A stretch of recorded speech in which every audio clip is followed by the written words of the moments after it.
Obrigado, Matheus. Obrigado, Matheus. Vamos aguardar uns 2 minutinhos, pessoal, para que todos entrem. Já iniciamos o nosso evento.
Jéssica de Deus.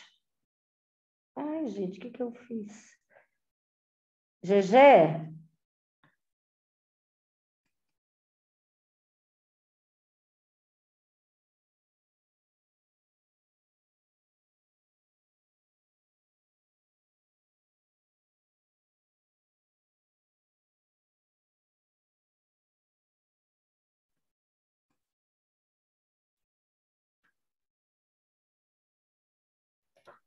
Bom, vamos lá, pessoal? Bom, boa tarde a todos. Agradeço aí inicialmente pela presença e audiência de vocês. Sejam muito bem-vindos ao segundo dia de evento sobre a jornada de segurança do paciente. Um evento 100% digital promovido pela Healthcare Alliance e seus parceiros, para discutir temas importantes, além de apresentar soluções úteis para o dia a dia da instituição de saúde.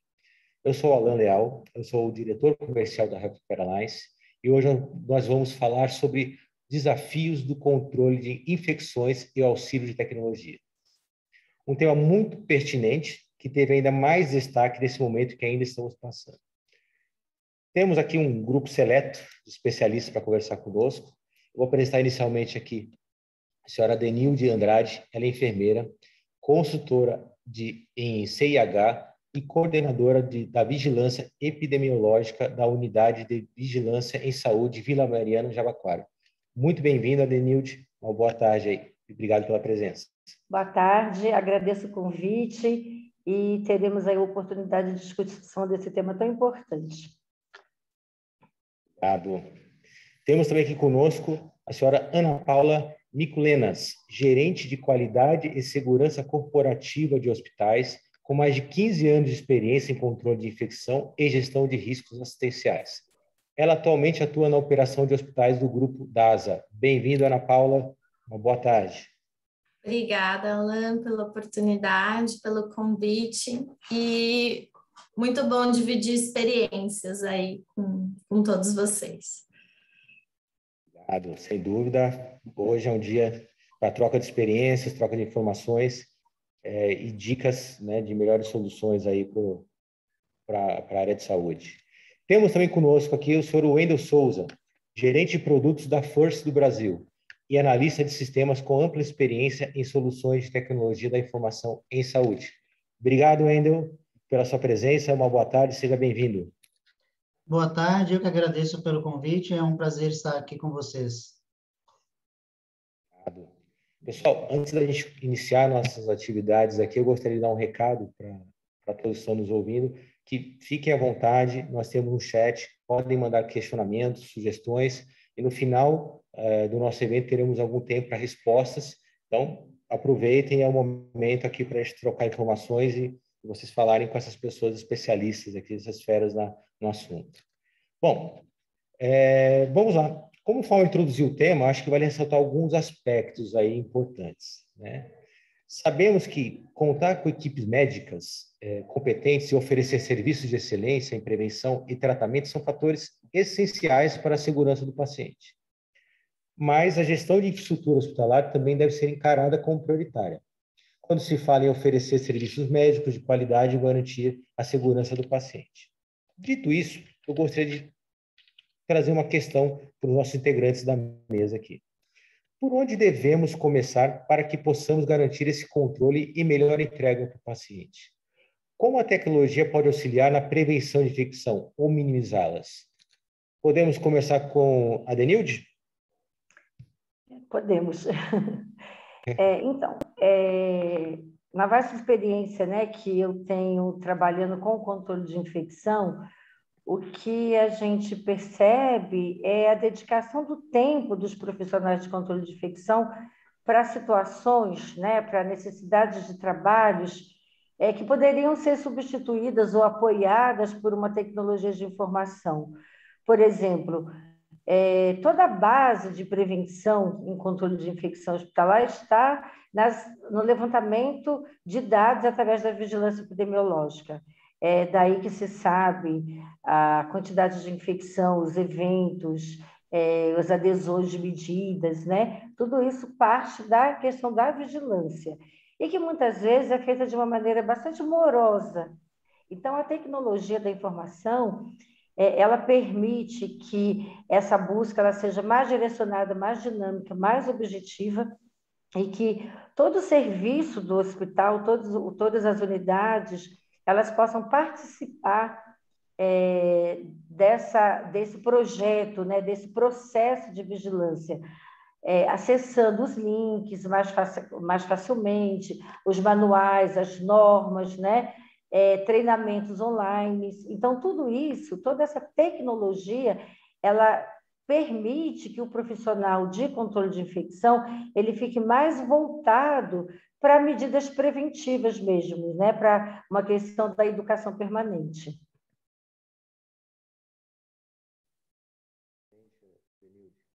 Ana Paula, gostaria de complementar também e trazer um pouco a tua visão? Eu acho que eu concordo aí com a Denilde, né? Eu acho que assim um dos grandes pontos aí, acho que tem duas questões muito importantes para a gente gerar processos eficientes do ponto de vista de segurança para o paciente, né? Eu acho que a gente tem que ter processos e diretrizes assistenciais que sejam baseados em evidência científica, né? Então, a gente tem muitas práticas dentro das organizações que a gente brinca que é o normal e legal, né? Então, as pessoas fazem daquele jeito, mas aquilo nunca foi, de fato, provado se é, né? Então, acho que a gente tem que minimizar isso. E o outro ponto são os sistemas de medição. Análise de variação é uma coisa muito importante para a gente saber aonde exatamente colocar energia para gerar um processo de melhoria e se essa melhoria realmente vai ter um resultado positivo. Então, a tecnologia, né, nos últimos anos, especialmente nos últimos 10 anos que chegou ali na gestão do controle de infecção, ela ajudou muito nesse segundo ponto aí, que é melhorar o controle da variação, né? Assim, a gente conseguir saber exatamente o que está acontecendo dentro dos hospitais. Excelente. No contexto de transformação digital que a gente vive hoje, cada vez mais difícil pensar em gestão sem tecnologia, né? O Wendel, gostaria de contribuir conosco também? Desculpa, Ana Paula, você estava respondendo? Não, eu colocar um assunto polêmico aqui, que se não for nesse contexto, depois a gente pode bater um papo. O que eu acho só que hoje em dia, a gente vinha de um mundo que não tinha nada, né? E aí agora a gente tem os sistemas, a gente tem os BIs, a gente tem um monte de recurso aí que ajuda. Só que isso, o registro do dado, ele foi construído para que o dado fosse organizado dentro do sistema. Então, eu vou usar uma palavra que eu não sei se é a melhor, eu não acho que é orgânico no processo do atendimento do paciente dentro do hospital. Né? Então, eu acho que agora um movimento disruptivo aí que a gente tem que ter como que o registro dessa informação nesses sistemas ele é o mais dentro da prática do dia a dia do profissional que está atendendo o doente. A tecnologia tem que se adaptar. Isso, exatamente. Porque hoje a gente teve que se adaptar às estruturas de registro, porque a gente precisava muito do dado. Só que aí algumas estruturas, elas talvez inviabilizem aí um pouco, né? Ou também tragam uma lentidão. Então, é só uma polêmica aqui, uma reflexão. Legal, podemos, é um ótimo assunto para discutir, né? Você está trazendo que a tecnologia ela precisa se adaptar também ao processo, não o processo à tecnologia, efetivamente. Ela tem que ser um complemento e facilitador do dia a dia ali, do médico, do responsável pelo CIH e assim por diante. Acho que o Wendel aí pode entrar nessa discussão e até trazer a consideração Sim, dele e trazer visões sobre tecnologias e os próximos passos também, né? sim, exatamente. Assim, em cima do que a Denilde e a Ana Paula aí exporam, né, como dificuldade, desafio de ter acesso à informação, via de regra, os sistemas de saúde que existem no mercado, não só aqui no Brasil, mas em outros países, tem uma questão de paradigma. Muitos desses sistemas nasceram com a necessidade de se faturar. Então, depois vieram os prontuários, e esse paradigma de faturamento continuou no sistema, no design, na modelagem de tabelas de dados e por aí vai. Então, isso dificulta, por exemplo, a adoção de ferramentas de prontuário eletrônico pelos profissionais, porque ele gasta um tempo enorme, né, navegando, abrindo tela de modo, fazendo registro, salvando, e ele precisa cuidar do paciente também. Então, o primeiro ponto principal de que uma tecnologia da informação, uma boa tecnologia precisa resolver é facilitar ao máximo o registro do evento essencial, para que ele seja fidedigno ao que foi realizado no paciente. Segundo, esse prontuário precisa ser compartilhado com outras equipes, porque, por exemplo, um paciente internado no hospital, que todo dia recebe cuidado de uma equipe, essas informações precisam chegar, por exemplo, na CCH, na equipe que faz a vigilância permanente dos pacientes internados. Então, esse é um dos desafios, talvez o principal, permanente, que sistemas e tecnologias que se orientem pelo paradigma assistencial e não o paradigma de faturar ou de apresentar relatório e por aí vai.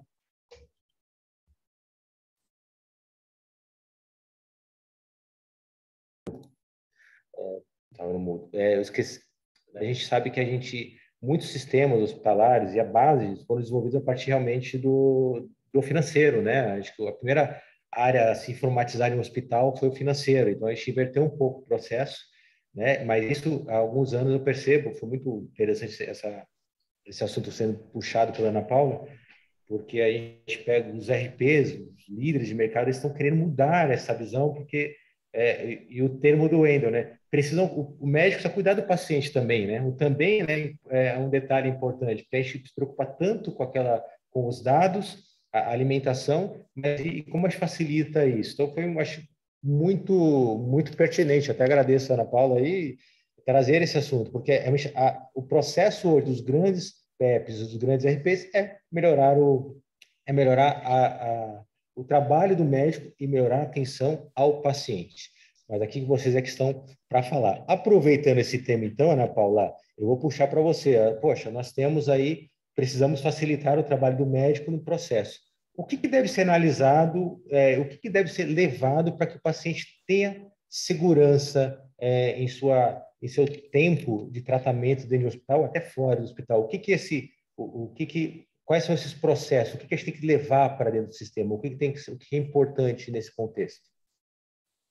Eu acho que um ponto tem muitas questões, né? Mas eu acho assim que para a segurança, talvez um ponto que seja primordial é sistemas que apoiem a decisão clínica. Então, e na hora que ele tá atendendo, eventualmente, um paciente no pronto-socorro que tem um quadro infeccioso, quando ele entra com aquela hipótese diagnóstica, ele pode receber informações do que seria ideal para aquela situação. Porque o ambiente hospitalar, ele é um ambiente complexo, as pessoas hoje em dia elas fazem muitas coisas ao mesmo tempo, né? Com a questão do WhatsApp, dos telefones celulares, então ninguém tem uma atenção plena. Eu acho que é só quem medita muito, né? Enfim, que tem tipo de prática no dia a dia, mas cada vez é mais difícil as pessoas terem uma atenção plena naquilo que está executando, né? A não ser em processos de altíssimo risco, como, por exemplo, uma neurocirurgia, que é um contexto totalmente diferente. Então, quando o sistema ele consegue apoiar a decisão clínica, ele bloqueia alguma coisa perigosa, ele faz um cálculo que tem grandes chances de dar errado, ele sugere uma categoria de antimicrobiano, né, para um profissional que talvez não seja o especialista ali daquela especialidade. Quando um conjunto de sinais vitais gera um alerta, não só um sinal isolado, porque aí a gente também entra na fadiga dos alertas, né? Mas eu acho que assim, quando um conjunto de informações gera um alerta que apoia a tomada de decisão, então eu acho que isso é um ponto bem importante aí do desenho dos sistemas. Perfeito. Alguém quer complementar?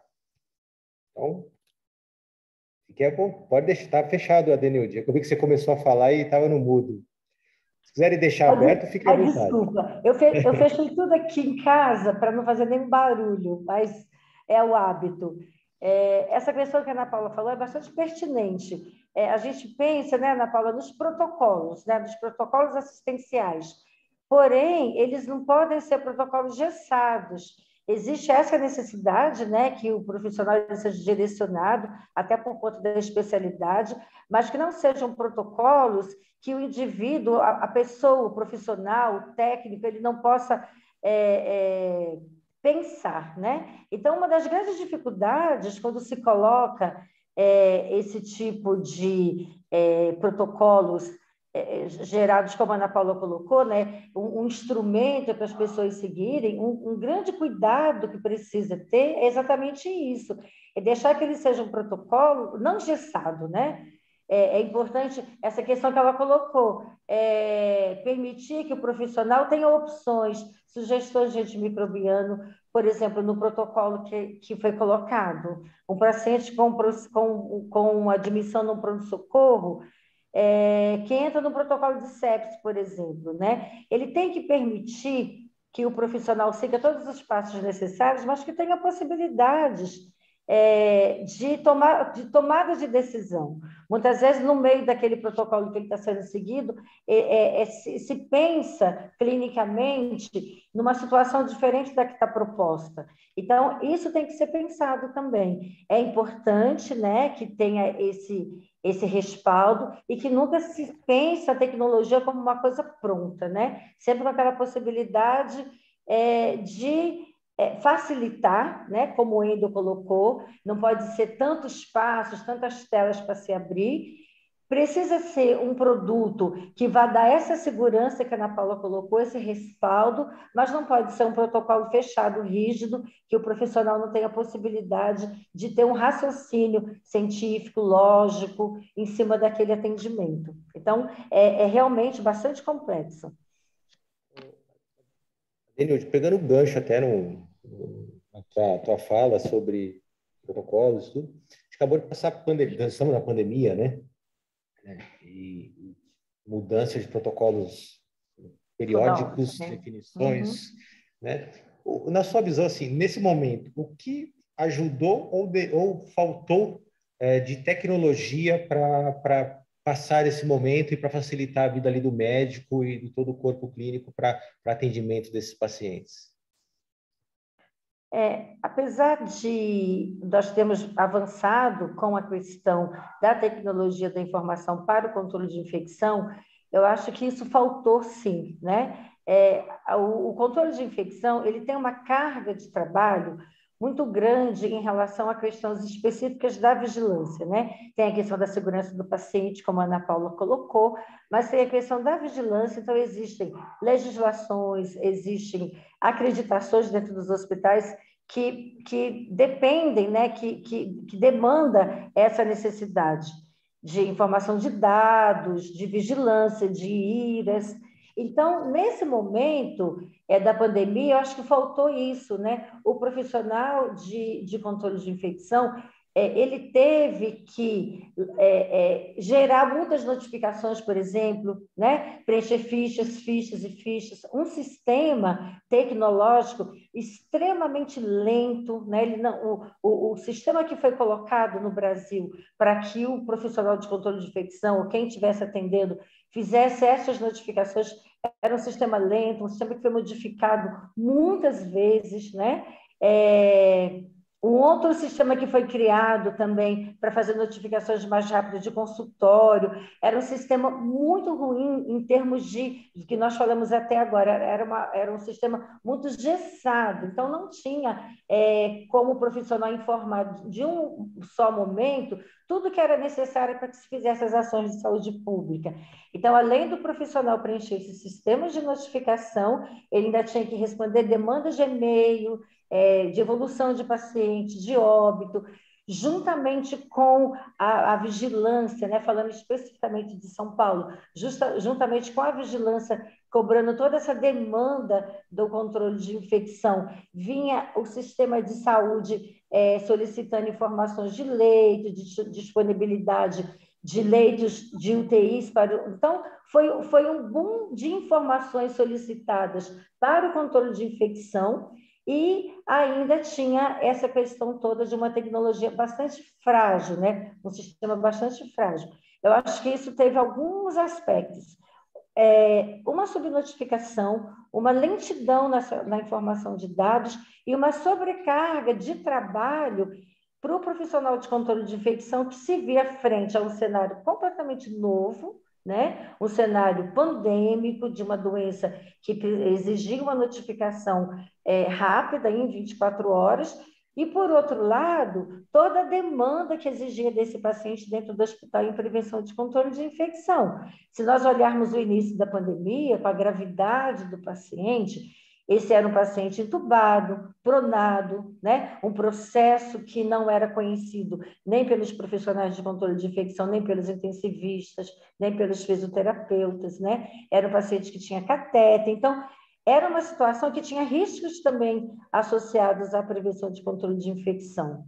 Então, na minha opinião, o sistema tinha que ser um sistema muito mais simples, muito mais enxuto, né? Tantas informações, para vocês terem uma ideia, né? Não sei se alguém de vocês teve a oportunidade de conhecer, mas o sistema, quando a gente vai imprimir, se a gente precisasse imprimir, ele ocupa 2 páginas de informação, né? Que eram informações que podiam ser, por exemplo, extraídas do prontuário do paciente, e não precisava a pessoa do controle de infecção digitar tudo aquilo manualmente.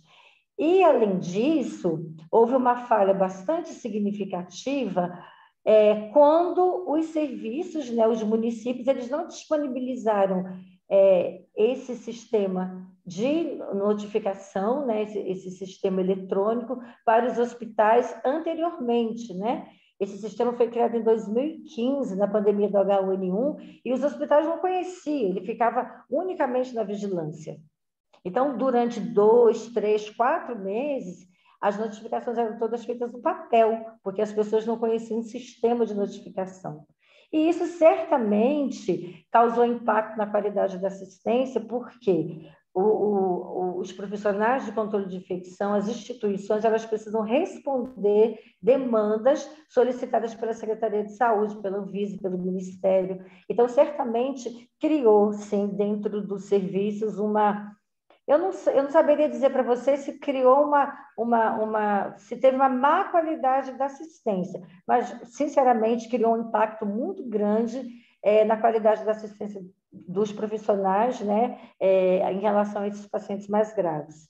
Eu acho que nós resolveríamos muito isso mais rapidamente se existisse, já instituído no país, um sistema de vigilância do modo que nós estamos falando aqui, rotineiramente, que aí estava todo mundo preparado para uma situação dessa. Bem, né? O que nós chegamos aqui, a conclusão é que criou-se burocracia com informações talvez até desnecessárias, complexas, e você perdeu e acaba perdendo o foco de equipe no que mais interessa, que é no processo de segurança do paciente, né? Porque tem a CCIH, você tem o médico, tem todo um processo aí, uma cadeia medicamentosa para se controlar, assim por diante, Então, esse impacto. Então, causas e efeitos da necessidade ou não de uma transformação digital. Eu já vou voltar nesse assunto aí, então, acho que em seguida. Eu queria perguntar para o Wendel aqui, trazer ele para a conversa também, todo esse contexto nessa jornada do paciente, né, dentro do hospital, pensando na jornada de segurança do paciente, tem um fator importante também, além de todos os monitoramentos, a segurança medicamentosa. Isso influencia, até que ponto na visão de vocês, isso influencia e é fundamental, e se a tecnologia hoje está preparada para atender e apoiar essas soluções, esses controles? Olha, a tecnologia certamente tem uma relação com a segurança do paciente, até mesmo porque um paciente internado, ele gera um grande volume de informações que precisam estar, né, disponíveis e de fácil acesso para toda a equipe assistencial envolvida no cuidado do paciente. Então, por exemplo, na hora que um médico vai prescrever, né, um antibiótico, por exemplo, ao paciente para tratamento de infecção, tem um conjunto de informações que já foram coletadas, que correspondem àquela jornada do paciente no hospital e que ele precisa ter acesso rápido para orientar a decisão dele ali. Então, o que a gente está falando? A gente está falando de tecnologias que apoiem o profissional, o médico, o prescritor, por exemplo, na tomada de decisão clínica. Uma coisa simples, que é fazer uma prescrição. Segundo, orientar também a execução, para prevenir erros. Por exemplo, erro de dosagem, né, que já começa já na prescrição. Então, terceiro, prevenção e mitigação de eventos adversos. Então, já existem tecnologias que fazem isso, né, que geram alertas de eventos adversos, alertas de vigilância, e que informam as equipes assistenciais e a equipe que cuida daquele paciente, olha, esse paciente está com esse evento adverso, para que, a partir dali, os protocolos, né, possam ser imediatamente aplicados. E o quarto ponto principal, né, numa internação, é que as tecnologias precisam cuidar da comunicação entre as equipes. Essa comunicação precisa ser a mais fácil possível, uma equipe precisa ser integrada com a outra, não só no nível do processo, mas no nível da comunicação também. Uma informação ou um evento que uma equipe gera e que precisa chegar na outra, para orientar o processo da outra equipe, a tecnologia precisa dar conta disso. Então, eu diria que a tecnologia tem estes 4 pilares né, para orientar aí e apoiar, reforçar a segurança do paciente. Excelente, Wendel. Você falou, puxar um assunto também que não estava no nosso roteiro, você falou comunicação dos processos, né? E eu acho que são não só tecnologia, a gente fala de processo como um todo. Aí eu queria ouvir um pouquinho da Ana Paula e da Denilde aí. Qual era, assim, de vocês, qual que é o grande desafio de manter essa comunicação ativa? Qual é o desafio que vocês têm no dia a dia, né? Porque você tem uma parte de monitoramento via software, uma parte de monitoramento presencial, vocês têm o CCIH tem um controle, tem planilha. Assim, qual que é o grande desafio? O que vocês precisam melhorar nesse processo como um todo? O que vocês enxergam nesse momento de comunicação entre o trabalho do médico, que está lá fazendo toda a prescrição dele, o trabalho dos todos os alertas, os monitoramentos que existem, com a atuação de vocês nessa comunicação entre todas as áreas? Isso aí é um desafio gigantesco, porque, assim, dentro de todo o processo de atendimento de um paciente numa internação complexa, existem muitos pontos de atenção, né? Várias informações que são relevantes. Então, eu acho que uma das questões é a gente ter um estudo bem grande do que é de fato relevante para aquele paciente ou para aquela linha de atendimento. Uma das coisas que a gente vem trabalhando bastante, que a gente, na questão da gestão de risco, chama de primeira linha de defesa, que é você dar um recurso para a pessoa que está atendendo conseguir mitigar algum risco. Então, no registro do prontuário, uma trava, um alerta, um procedimento operacional padrão, passos para que isso seja seguido. Isso é uma primeira linha ali de mitigação de risco.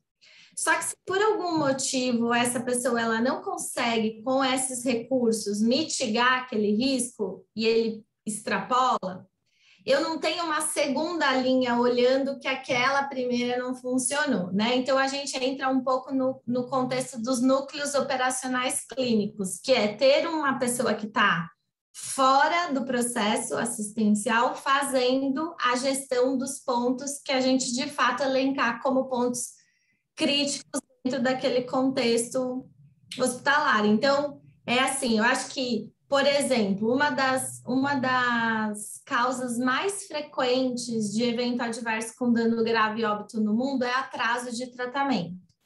E esse atraso de tratamento está ligado à meta 2, que é comunicação efetiva, que é a meta da Organização Mundial da Saúde. Então, por algum motivo, esse paciente deteriora porque alguém não passa a informação em tempo real ali, né, da continuidade do cuidado. Então, isso assim, é um problema gigante, sistêmico, não é uma iniciativa que resolve isso. E às vezes a gente coloca um recurso até tecnológico. Então, por exemplo, você coloca um sistema de detecção de deterioração, que é um conjunto de sinais vitais que geram alarme. Só que isso pode ter tanta sensibilidade que aí eu começo a gerar zilhões de chamados que não são reais e aí aquele sistema perde credibilidade. Então, assim, cada dia um leãozinho aí para matar nesse aspecto. E quanto mais as pessoas que são de tecnologia, os engenheiros, os cientistas de dados, eles entenderem as operações hospitalares, mais a gente vai conseguir fazer melhorias e soluções disruptivas mesmo. Perfeito. Denilde, está no mudo. Eu acho que é isso que a Ana Paula falou, né? Os cientistas da tecnologia compreender os processos assistenciais. Eu acho que isso é um ganho, né? E a partir disso a gente conseguiria aí trabalhar com bastante segurança para o paciente. A questão, por exemplo, do uso de antimicrobianos, né? Ser necessário aí uma tecnologia que permita que o profissional ele compreenda que aquele antimicrobiano pode ou não ser prescrito. Isso poder gerar um relatório analítico, onde alguém fora do processo prescritor vai avaliar condições de melhorias, né? Então, realmente precisaria que o cientista, né? Gostei dessa terminologia da Ana Paula, o cientista da tecnologia, ele compreendesse os processos, os riscos, as urgências, para que esse sistema, então, ele pudesse ser realmente satisfatório. Volta no primeiro assunto que a Ana Paula puxou, né? A necessidade do sistema se adaptar à necessidade. Isso é... Exatamente. Desculpa, precisa ali na ponta ao usuário final. Wendel, você também? Eu acho que tem na minha vida profissional eu aprendi logo no início um princípio muito simples: não se informatiza o erro. Começar por aí. Perfeito. Acho que é isso. Uma boa tecnologia bem aplicada é cuidar para não informatizar o erro de processo, mentalidade, viés, né, na arquitetura e na construção da tecnologia. Acho que isso deve ser a principal preocupação de quem trabalha diretamente com tecnologias. Perfeito. Vamos nos adaptar à solução necessária, mas não aos erros rotineiros que a gente acostuma fazer e alguém precisa nos ajustar. Perfeito, Wendel. Esse termo vou guardar. Não vamos informatizar o erro. Gostei disso. Bom, acho que a gente está tendo um papo muito legal aqui, então gostaria mais uma vez de dar um recado aí para as pessoas ficarem à vontade e participarem, mandarem as questões no chat, nós responderemos no fim. Mas ainda eu queria trazer um pouquinho, misturar um pouco de tecnologia com a questão da segurança do paciente. Esse controle de infecção hospitalar, isso pode ser uma causa de uma necessidade de uma digitalização do hospital, de uma transformação digital, ou a transformação digital ela é que vai entrar diretamente nos centros de controle hospitalar, de infecção hospitalar? como é que a gente pode, a área de controle de infecção hospitalar, ela pode fomentar essa digitalização? Ou isso fica num segundo momento na priorização dos hospitais? Qual que é a visão de vocês? Não, eu acredito que o controle de infecção ele pode fomentar essa necessidade. Por exemplo, a busca de dados, né? Essa necessidade de fazer os levantamentos das infecções, das topografias, pneumonia, infecção de corrente sanguínea e tudo mais, isso já está muito bem definido em termos de períodos, né? Então, a gente faz uma taxa de infecção hospitalar mensal. Então, se eu vou fazer uma taxa de infecção hospitalar mensal, né? Então, por exemplo, um paciente crítico, eu vou acompanhar, eu vou medir as infecções de corrente sanguínea associada a catéter, que é um evento bastante importante, com uma mortalidade de 50% dos pacientes acometidos dessa infecção. Então, eu vou fazer isso ao longo do tempo, né? Então, vou dar o exemplo, vou fazer isso ao longo do mês de setembro. Então, eu vou ter uma infecção, por exemplo, no dia 5, depois eu vou ter uma infecção no dia 7. Esse dado está comigo, a ficha está comigo, preenchido, bonitinho. No final do mês, eu vou somar tudo, vou pegar todos os dados, os denominadores, vou preparar um relatório, vou apresentar isso para a UTI lá pelo dia 15 de outubro. E a gente pode ter perdido o paciente, a gente poderia, talvez, ter prevenido a segunda infecção de corrente sanguínea se eu tivesse um sistema de tecnologia onde eu pudesse gerar essa informação rapidamente, tivesse possibilidade de discussão, de fazer bandos de prevenção de infecção de corrente sanguínea e percebesse rapidamente, através dos relatórios que ia se produzindo diariamente, que eu tinha uma falha, por exemplo, na passagem do catéter, e não esperar o mês inteiro para fechar um dado, para ter uma taxa, para discutir essa taxa. Então, eu acho que a necessidade da prevenção de infecção, da segurança do paciente nesse quesito, né, que faz parte aí das metas da Organização Mundial da Saúde, elas são importantes, né? A gente não pode ter um dado para cumprir uma legislação. Esse dado ele tem que servir para melhorar a qualidade de vida das pessoas dentro do hospital. Então, eu acho que a demanda, a necessidade do controle de infecção trabalhar no sentido de melhorar a qualidade da assistência, vai demandar, sim, essa necessidade. E aí eu volto a falar assim, não deveria ser um sistema como o Wendel colocou, que era um sistema de cobrança, um sistema tecnológico, um sistema de registro, e depois, pela necessidade urgente, utilizar isso para o serviço de controle de infecção. Acho que entender a demanda e criar uma tecnologia para atender a demanda do controle de infecção. Acho assim que a gente gera essa demanda. Paula, gostaria de contribuir um pouco? Eu acho que tem um outro lado que tem essa necessidade, né, que a Denise colocou super bem, e tem um outro ponto que é a governança, né, que é assim, quanto que esse dado ele faz parte da estratégia da organização e o quanto ele é relevante, né, para aquele hospital. Então, por exemplo, na nossa empresa, indicadores de controle de infecção, infecções associadas a dispositivos são indicadores estratégicos atualmente, né? Então, e a gente tem ali como premissa sermos uma organização de alta confiabilidade, que é aquela que tem dano zero, né? Que aprende com os erros. Então, assim, a gente entende que uma infecção hospitalar, em alguma medida, ela foi um erro, né? Quando não tem o cumprimento das boas práticas. Então, assim, quando você também tem esse patrocínio, o controle de infecção, ele tem, né? Ele tem força, ele tem informação para poder, enfim, gerar situações, mobilizar recurso, né? Trazer investimento aí e, consequentemente, melhorando o dia a dia de trabalho e, sobretudo, a segurança dos pacientes nos hospitais.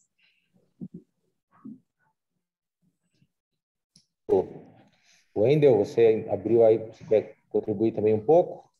Sim, eu gostaria de destacar que nessa questão da CCH como fomentadora, né, de uma transformação digital focada no controle e prevenção de infecções, há uma razão muito simples para que, né, os decisores de um hospital entendam a importância disso, que é a razão financeira.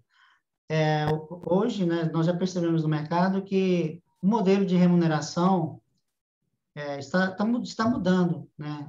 Antes se remunerava por serviço, e agora, né, os convênios estão mudando para um modelo de remuneração por performance. E uma infecção contraída no ambiente hospitalar, sendo que poderia ter sido prevenida, ela, em termos de gasto financeiro, ela representa um custo muito alto para o hospital, e um custo que agora os convênios estão vendo e não precisam pagar, porque existe um protocolo para isso, de prevenção. Então, isso é mais uma motivação para os gestores de hospitais entenderem que o próprio mercado está se organizando para puxar, né, os prestadores de serviços assistenciais para que se tornem mais eficientes, manter a qualidade da assistência ao paciente, mas manter a eficiência financeira, porque dinheiro é escasso, e mais vai se tornar visível a necessidade de se ter ferramentas para prevenir e controlar infecções, porque uma única infecção pode custar dezenas ou centenas de milhares de reais de despesa, né, entre serviços, exames e medicamentos para tratar aquele paciente. É interessante que você traz uma visão financeira, mas que no final das contas o foco principal e final é a qualidade do atendimento do paciente, a qualidade e segurança do paciente. Então, se você melhora atendimento, você tem menos custos, tem melhor retorno financeiro, mas tem melhor retorno de qualidade de vida de quem você está atendendo ali. Muito bom, interessante. Esse modelo, realmente, algumas empresas estão adotando, e aí, sem tecnologia, não conseguiríamos chegar lá, né? Sem dúvida alguma. Então, falamos aí de uma forma geral, eu queria puxar um pouquinho aqui, Ana Paula, se você pudesse nos ajudar. Assim, a gente fala de indicadores, mas quais são esses indicadores que você acha que são os prioritários para que garanta a segurança do paciente? Como é que a gente pode utilizar ele para otimizar? Como é que vocês utilizam isso hoje? Tecnologia, soluções, como é que você trabalha hoje? E destaca para a gente alguns dos principais indicadores que você julga importante aí, que são fundamentais na segurança do paciente.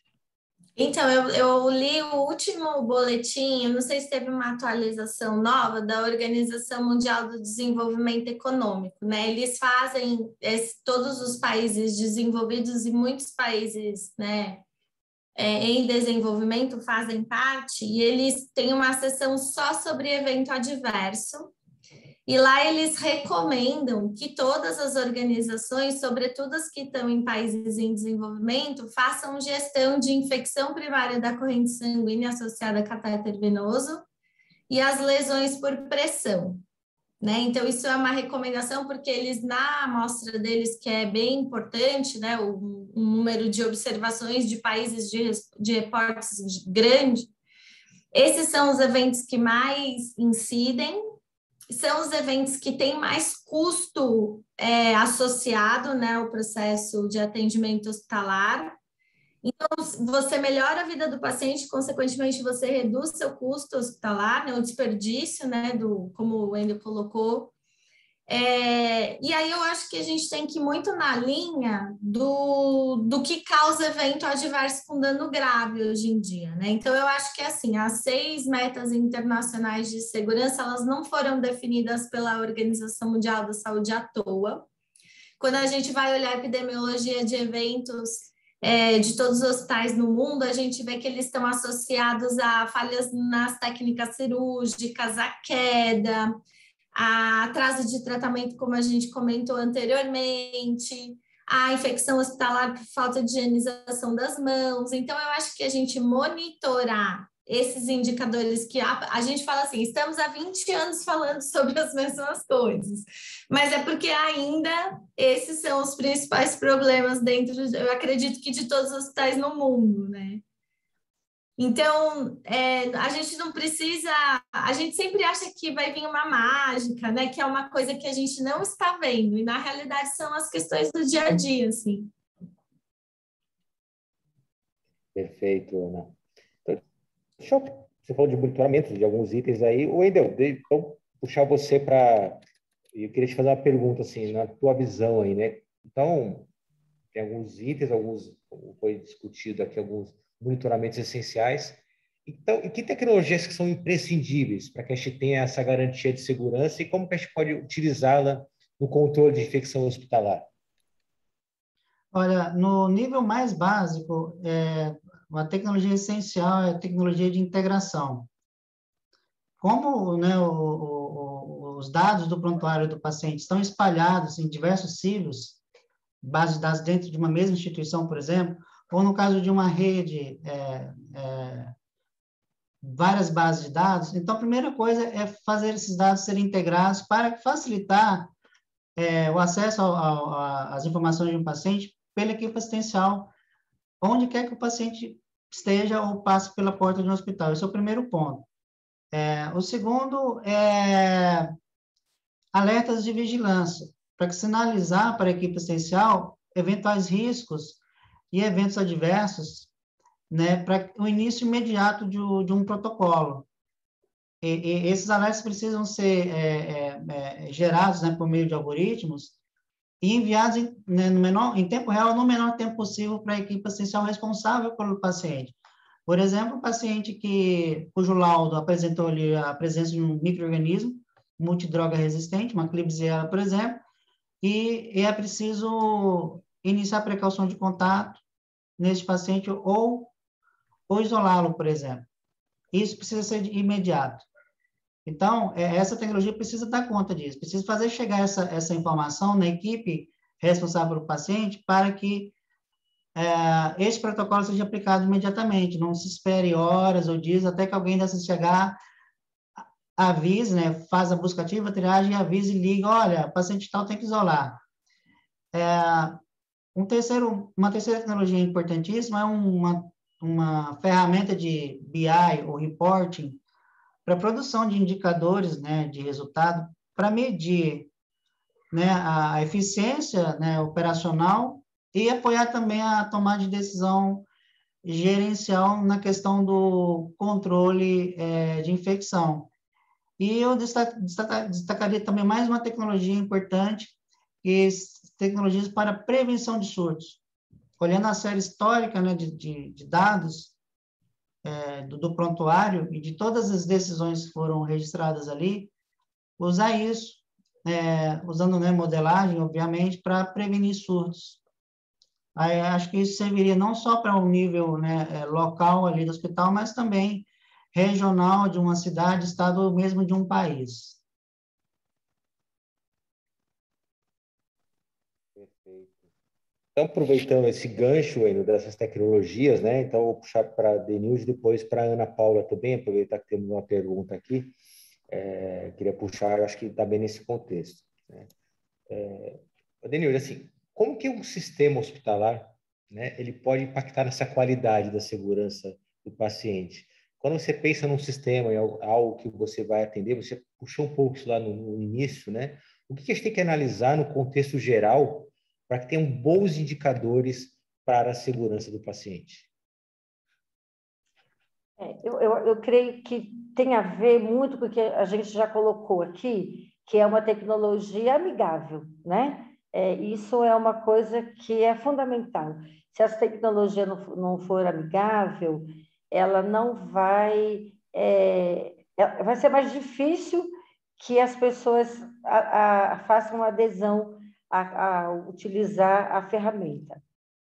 E eu acho que uma coisa que faz a diferença na qualidade da assistência do paciente é essa integração que o Wendel colocou, né? Que eu tenha essa informação de uma forma facilitada, que eu consiga saber rapidamente quais são os micro-organismos que têm uma importância epidemiológica dentro do hospital através de série histórica e que eu crie, por exemplo, ferramentas que sinalizem quando esse micro-organismo aparece, né, numa situação de surto, né, um caso positivo de um micro-organismo que tem uma importância dentro da instituição.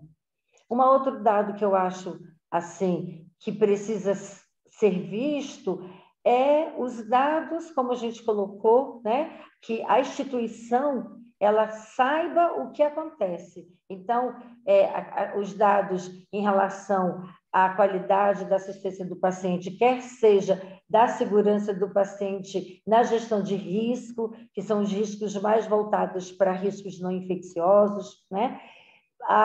As questões de dados epidemiológicos de infecção. Então, se isso tiver, se o gestor desse serviço ele tiver isso como uma visão em termos de prestar uma qualidade adequada, uma boa qualidade da assistência do paciente, e isso diminua os riscos, né? Se o gestor ele conseguir ter essa visão, esses dados, principalmente, eles vão ser muito bem observados. É muito fácil a gente colocar num protocolo que o paciente, quando chega no pronto-socorro, ele tem que... a gente pode escrever isso no documento, que o paciente, quando ele chega no pronto-socorro, ele tem que ser analisado, tem que saber se ele é portador de uma bactéria multiresistente na internação anterior, e que esse paciente deva ser colocado em regime de isolamento com uma precaução de contato, por exemplo. Mas precisa ter uma tecnologia, né? As pessoas não podem ligar no laboratório para saber disso. Então, esses dados, essa conversa, né, que vai facilitar a disseminação da informação, da comunicação, certamente ela vai melhorar a qualidade da assistência do paciente. Então, se eu tivesse que dizer para você qual a principal ferramenta? Eu diria melhorar a qualidade da informação e da comunicação, porque os dados eles precisam estar disponíveis, eles precisam estar na ponta, na linha da assistência do paciente, porque se esses dados eles não servirem para ser dados gerenciais, vai ser só um trabalho para as pessoas informar, porque existe uma legislação que pede, porque existe uma acreditação que pede. Eu acho que melhorando a qualidade da disseminação, sabe? Do dado, da comunicação, da informação, para que todo mundo pegue para si a responsabilidade daquele cuidado. Legal, Adenilde. Obrigado. E chegou uma pergunta que eu vou aproveitar e vou direcionar já para a Ana Paula para trazer para a conversa, que tem muito a ver com o que vocês passaram agora. A pergunta é a seguinte: depois eu abro também para o comentário de vocês. Eu gostaria que a Ana respondesse essa no processo aqui. Como podemos agilizar a tomada de decisão nos casos de resultados de pânico, principalmente nos casos de exame de microbiologia? Ana Paula, nos ajude aí a responder. Então, eu acho que é o que a Adenilde acabou de falar, né? Que essa informação ela tem que chegar em tempo real, né, no mundo mais adequado para quem está ali naquele momento cuidando do paciente para poder ou instituir uma precaução ou mudar o antimicrobiano, enfim, tomar uma decisão rápida, né? Então, pode chegar... a gente hoje tem alguns sistemas de chamada de enfermagem que permitem envio de informação e que conseguem, como o Wendel colocou, plugar em outros sistemas de informação.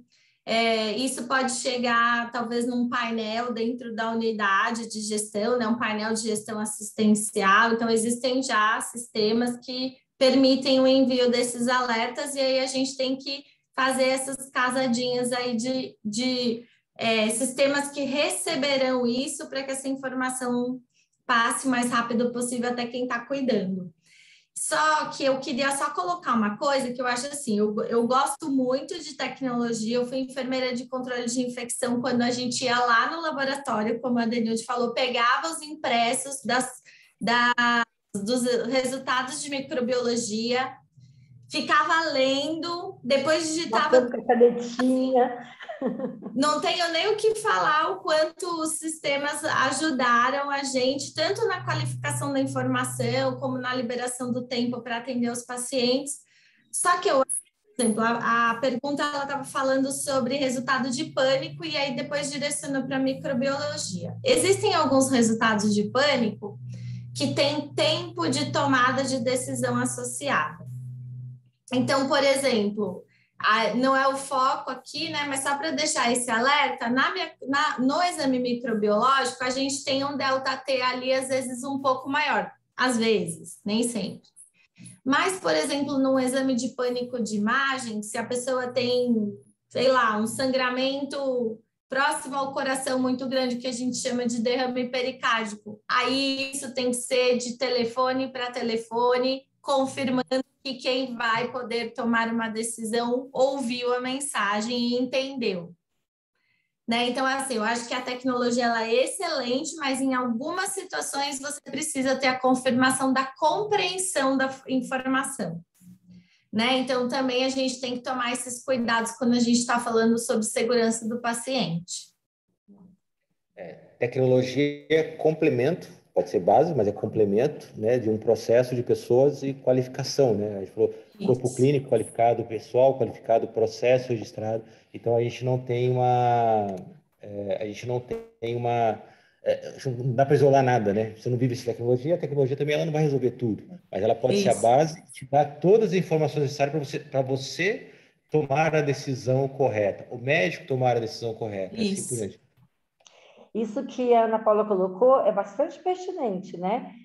Existem situações que a gente pode criar os alertas tecnológicos, até porque essa tomada de decisão de um isolamento, de uma precaução, depois vai ser revisto, né? A equipe do controle de veiculação vai passar, o gestor da área vai passar. E existem outras informações, como você colocou muito bem, que elas precisam ser compreendidas. Quem passa a informação tem que saber que a outra pessoa do outro lado entendeu a gravidade e a necessidade da tomada de decisão. Né? Isso realmente é bem pertinente de falar, para a gente não achar que a tecnologia vai isolar aí essa necessidade de comunicação. E aí, volta aquilo que a gente falou no início, né? A comunicação efetiva. Se não ocorrer essa comunicação, a gente pode ter aí uma perda importante dentro de um serviço, que é a vida de um paciente, né? Wendel, você abriu? Posso? Antes de... Desculpa, termine. Pode concluir. Não, tudo bem. Terminei. A gente está chegando aqui ao fim, mas antes de eu pedir as conclusões finais de vocês, de posicionamentos, chegou mais uma pergunta, e eu gostaria aqui, vou abrir, aí vocês, aí fiquem à vontade, quem quiser responder, que acabou de chegar. Tendo em vista, a pergunta do Vinícius Damasceno, tendo em vista a ausência do processo de prescrição no intraoperatório, como identificar a profilaxia cirúrgica ou antibiótico-terapia com celeridade? Quem pode nos ajudar nessa resposta aqui? Eu acho que ele quis dizer que não se faz uma prescrição perioperatória, acho que é isso, né? Foi uma prescrição intraoperatória, foi o que ele questionou. Como identificar profilaxia cirúrgica ou antibioticoterapia? Na verdade, os protocolos de profilaxia, né, faz parte do protocolo de cirurgia cirúrgica, ele tem que ser determinado anteriormente, né? Quando o paciente vai se submeter a uma cirurgia, já deve existir um protocolo, né, padronizado, para que ajude, direcione a tomada de decisão. Esses protocolos de antimicrobianos, de profilaxia cirúrgica, eles têm a ver com literatura, né? Então, tem bastante embasamento científico para essa prescrição e também para conhecer através da série histórica da microbiologia daquele serviço, né? Quais são os micro-organismos mais prevalentes, né? Também é importante dentro da profilaxia, e qual vai ser o sítio a ser abordado. Então, uma profilaxia de uma cirurgia de cólon é diferente de uma profilaxia para uma cirurgia cardíaca, que é diferente para uma cirurgia de neuro. Então, o protocolo, ele precisa existir antes do processo, e a profilaxia ela é administrada aí cerca de 30 minutos, né? Antes do procedimento, do corte da pele para começar a cirurgia. Então, realmente não entendo, talvez a Ana Paula tenha uma compreensão diferente, mas eu não entendo que haja uma necessidade de uma prescrição pré-operatório, no momento que ocorrer na cirurgia. A profilaxia ela é anterior a este momento, ela inclusive precisa ser antes desse momento cirúrgico, ela tem que ser no momento pré-cirúrgico, no momento anestésico, para que realmente no momento que vai se manipular esses tecidos que quer ser protegido, ele está com nível sérico de antimicrobiano suficiente para que não haja ali um risco maior de infecção. Eu concordo, acho que sim, acho que tem também o procedimento do time-out dentro da sala cirúrgica, né, que é um momento que é recomendado aí, inclusive pela Meta 4, que você repassa todos os pontos importantes ali para aquele procedimento cirúrgico e a profilaxia, por exemplo, com antimicrobiano, ou quiçá a profilaxia para tromboembolismo venoso pode ser um item ali, desde que esse paciente tenha a indicação, né? Uhum. Associado, então acho que tem isso. Eu acho que a gente podia ter um time-out mais legal aí, falando de tecnologia, porque hoje a gente pega essas informações do prontuário e transpõe ela para um painel anotado à mão, então a gente podia trazer essas informações para um painel digital, porque elas estão lá no prontuário, né? E às vezes alguém esquece de capturar isso, mas eu acho que esses protocolos aí, como a Denilde colocou, eles ajudam e, às vezes, eventualmente, dependendo das instituições, as pessoas têm acesso às prescrições eletrônicas dentro das salas operatórias.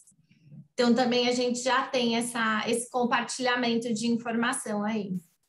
Eu acho, então, que na verdade, né, tem a questão da profilaxia cirúrgica em si e esse compartilhamento colocado pela Ana Paula. O paciente já tem um processo infeccioso instalado, ele já usa, já tá fazendo uso de outros tipos de antimicrobiano que não só a profilaxia cirúrgica. E essa cirurgia vai demorar um tempo maior. Ele precisa receber esses antimicrobianos durante a cirurgia. Muito bem colocado.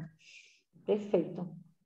Wendel, aproveitando já que a Ana Paula trouxe isso, a gente tem tecnologia para essa solução, para descentralizar e trazer tudo para cá. E olha, se o Wendel disser que tem, Ana Paula, vai ser tudo de bom, porque é muito papel. Tem hospitais que são predominantemente cirúrgicos, né? E se a gente depois pegar tudo isso na mão para fazer, isso aí vai ser muito bacana. Sim, tecnologias assim existem, sim. Existem, sim. No próximo encontro, ele vai mostrar uma dessa aí para a gente. Fica como uma lição de casa, né, Ana Paula? Eu sei que a Wendel, né, trabalha no agente de produto da First, ela tem algumas soluções que auxiliam todo esse processo aí. Eu acho que vale a pena um dia realmente trazer e detalhar mais todas essas soluções, o que pode complementar, né, e o que pode ajudar aí. A gente está chegando ao fim, né? Antes de eu pedir para vocês fazerem as considerações finais, né? Eu vou botar uma perguntinha, as considerações finais, depois o pessoal do marketing vai me matar porque a gente está estourando o tempo. Eu queria lembrar a todos aí que estão nos ouvindo aí, primeiro já agradecer, né? Por até nos acompanhar até agora. Amanhã teremos ainda 2 mesas, às 10 horas da manhã e às 17 horas também, falando sobre segurança de paciente, então conto com a presença de vocês.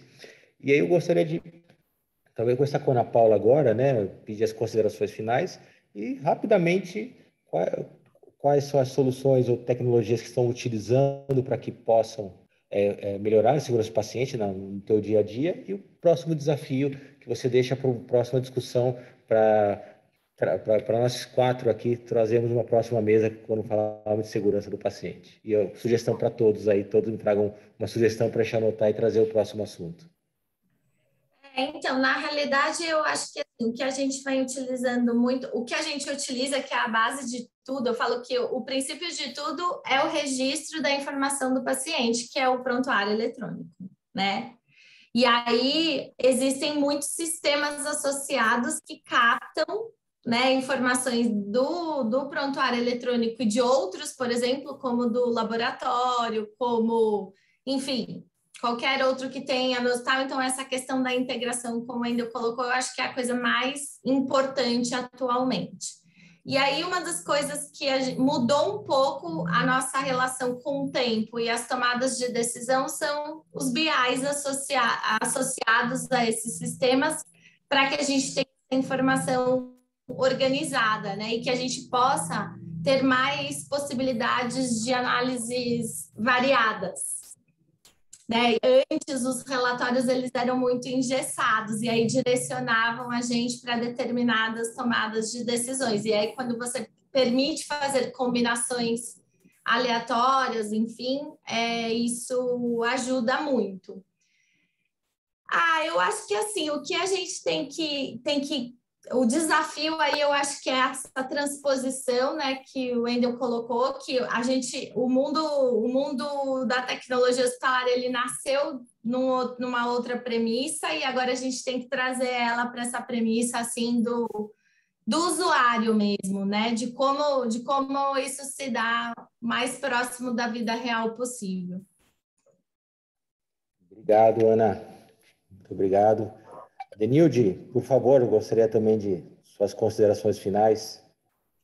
Eu acho que concordo plenamente com a Ana Paula, eu acho que é isso mesmo, e como uma sugestão de melhoria da qualidade da assistência, né, do paciente, é a questão da gestão à vista, né? Todos esses dados que nós estamos falando aqui, eles precisam estar disponíveis, as pessoas precisam conhecer. Houve um tempo, né, naquele tempo que a gente ia lá no laboratório, pegar os exames na mão, que os dados eles eram meio escondidos, né? Eles eram passados somente para os gestores. E o hospital precisa investir muito nessa questão de gestão à vista, né? Todos os dados disponíveis, tanto dados de infecção, como todos os outros dados de risco do paciente, para que as pessoas conheçam qual é a característica do seu setor e aí trabalhe com melhoria da qualidade.